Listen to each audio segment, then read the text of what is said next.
Today we will be presenting on Altun Ha. Altun Ha stands for Water of the Rock. Altun Ha was a rich ceremonial center with two main plazas, 13 structures, which included the Temple of the Sun God. An interesting part of this site is a large water reservoir called the Rock Stone Pond, which is also the name of the village where Altun Ha is located. Altun Ha was first recognized by A.H. Anderson in 1957 and was later studied when in 1963 some villagers found the jade pendant. The earliest evidence of settlement dates to 200 BC. Plaza A was the main ceremonial precinct used until the end of the Classic period, which was around AD 550 when the construction of Plaza B began. As seen at other Maya sites, the society was disrupted around the 10th century AD. Evidence showed that it may be caused from regional conflicts. However, the site was still occupied for about 100 years after this. Following this, 200 years later, it was reoccupied around the 13th and 14th centuries. The architectural designs include construction, art, and layout. This site is on a land of 44 acres. Construction and design of temples and plazas are from stone, with temples forming the shape of a pyramid. Some structures include multi-level elevated platforms, massive step pyramids, and exterior decorated sculptures and moldings. Layout: two main plazas, Plaza A and Plaza B, with 13 structures, which include the Sun God, aka Masonry altars. Please note, the Sun God is one of the main attractions, being the largest and most important temple of Altun Ha. This temple boasts a height of 52 feet.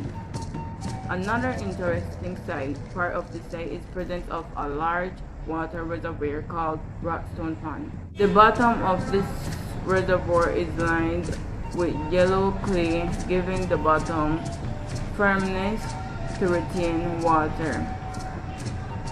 Here I have a photo of the map of Altun Ha. There is Plaza A and Plaza B, including the 13 structures of Altun Ha.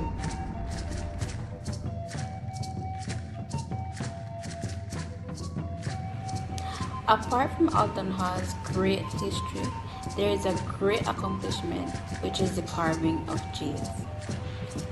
They were then come from cases of copper and jade being traded to the tribe of Altun Ha in order for the production of artistic artifacts.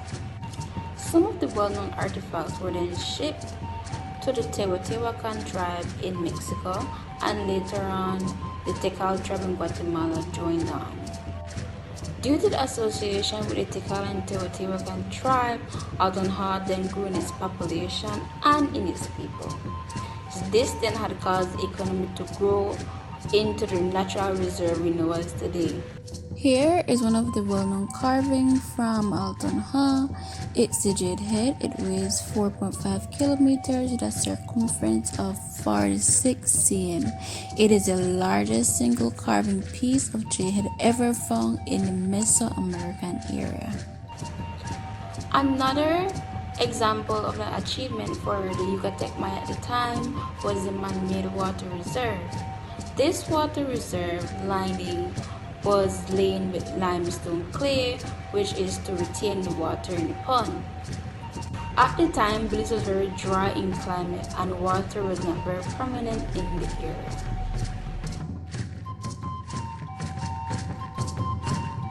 In order to understand what the Mayas at Altun Ha went through in the pre-classic, classic, and post-classic periods, we need to know the meaning of warfare.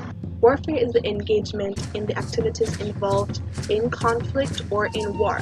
Research suggested that the Mayans at Altun Ha went through a political, economic, and territorial warfare. You see, back in the days, the Mayans were deemed as really good people. They had their hierarchy. The head of their clan was a chief, and he was called a hal, and then his loyal soldiers of the military force were called nakun. That is how each Mayan civilization operated. But just like present day, power was everything. They were at war with each other to gain political, economical, and territorial powers. Research from anthropologist Mark Zolitka shows that each mine site were weapons found such as broken blades and hieroglyphic depictions of war amongst territories. In addition, there were also more hieroglyphic depictions of prisoners of war and showing the decapitation of important people in major battles and the conquering of major Mayan sites. Research indicated that obsidian was the most powerful resource almost all sites had for trading goods and services. The more obsidian a site had, the more influence in the Mayan world that Mayan territory had. Political power was one of the major phenomena that led to the conquer of many major territories.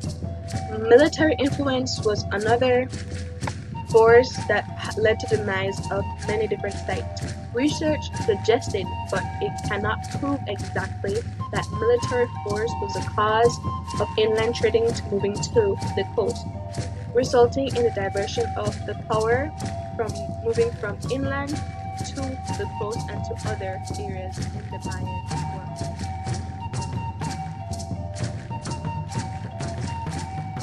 Okay, so now we have a summary of all that has been said. I've put together 10 points to recap all of those. First, we have that it is also known as the water of the rocks. Second, we have that its earliest date of settlement dated to 200 BC. Third, its first set of construction began at 100 AD. Fourth, most of its structures are made of stone. Fifth, it is separated into Plaza A and Plaza B. Altun Ha also has 13 structures in total. Number 6, we have that its main and largest structure, or temple, is named the sun god, or also known as the masonry altar. And number 7, we have its water reservoir, which is named the Rockstone Pond, is lined with yellow clay in order to preserve the water, because back then, water was not much in abundance. Number 8, Altun Ha's main achievement was the carving of jade. This led later on into the discovery of the jade head, which is known as the largest carving of jade in Mesoamerica. Number 9, found on the site were also hieroglyphic depictions of prisoners of war, decapitation, and conquerors of other sites. And coming in at number 10, we have that there were discoveries of rich tombs which indicated that the ruling elites in Mayan times enjoyed the access of substantial amounts of exotic goods.